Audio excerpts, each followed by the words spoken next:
บายดีก็มาพบกันอีกตัวหนึ่งเนาะ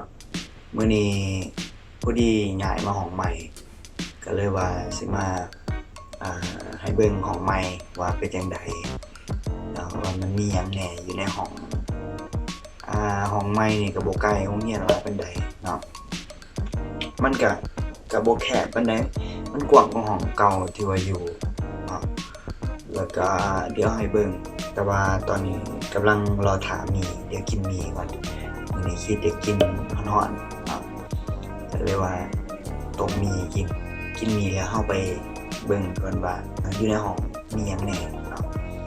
โอเคเดี๋ยวกินมีก่อน A few moments later โอเค เนาะเดี๋ยวเฮามาเบิ่งห้องใหม่ว่าเป็นจังไดก็ที่จริงห้องใหม่มันก็ค่อนข้างว่ากว้างเติบมันนะเนาะเดี๋ยวเริ่มจากเข้ามาก่อนเลยอันนี้แม่นเข้ามาหน้าประตูเลยเนาะก็จะมีฐานใส่เกิบเนาะแล้วก็เบื้องนี้ก็จะเป็นห้องน้ำตัวนี้ก็จะเป็นบอนแต่งกินเนาะตัวนี้ยังบ่ทันซื้อเตาแก๊สมาเนาะเตาแก๊สก็จะอยู่บอนนี้เนาะก็สิมีหัวแก๊สกรองน้ำเนาะที่จริงกรองน้ำมันก็ดื่มเขาบอกว่าดื่มน้ำได้จากนี้เลยเนาะแต่ว่าข่อยก็บ่มั่นใจก็ซื้อหัวตัวนี้มาเติมใส่เองนะทางเทิงก็สิเป็นตู้ใส่เครื่องปกติแหละเนาะมันจะต้องมีก็สิเป็นอีหยังจำพวกนี้เนาะ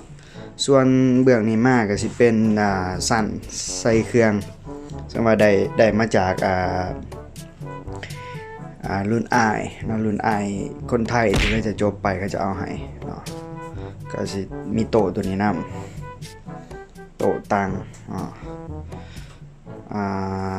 แก๊สน่ะก็บ่ทันได้เอาไปทิ่มเทื่อเนาะเอาซื้อเครื่องมา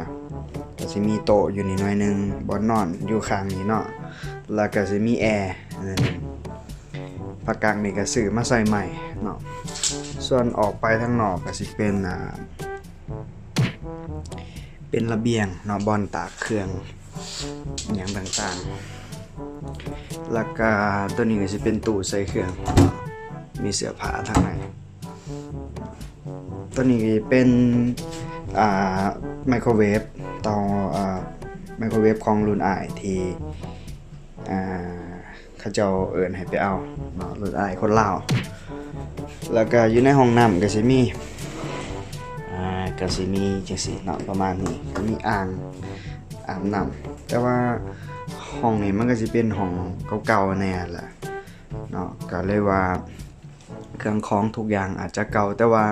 ยังใส่ได้ถือว่าใส่ได้เนาะ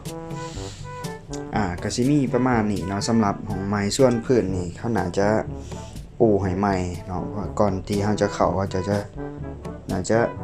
เฮ็ดให้ใหม่ให้แหละรู้สึกว่ามันยังไม่ใหม่เลยตัวนี้เนาะแล้วก็ออกไปทางหน้าก็เพราะว่าเขาอยู่ชั้นที่2เนาะออกไปทางหน้ามันสิเป็นคลองน้ำเนาะแต่ว่าคลองใหญ่ๆเนาะโอเคมีประมาณนี้เนาะสำหรับห้องใหม่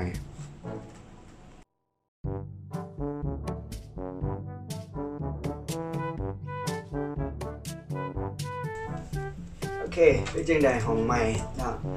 ก็ตอนนี้ก็ยังหกอยู่เนาะเพราะว่าบ่ทันได้เมียนครบเทื่อเพราะเฮาก็ย้ายมาได้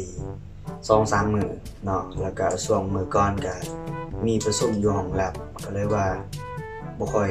มีเวลาได้อันนั้นเนาะแล้วก็ฝนตกแน่เครื่องที่ซื้อมาก็ค่อนข้างว่าหลายก็เลยว่าบ่ทันได้จัดเครื่องเป็นระเบียบเทื่อก็สิมีประมาณนี้เนาะสำหรับห้องใหม่ก็จังได๋ก็ฝากกดไลค์แล้วก็กด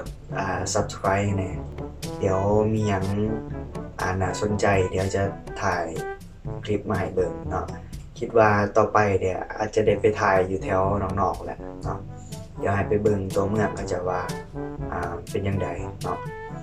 ส่วนมื้อนี้เอาประมาณนี้ก่อนโอเคบ๊ายบาย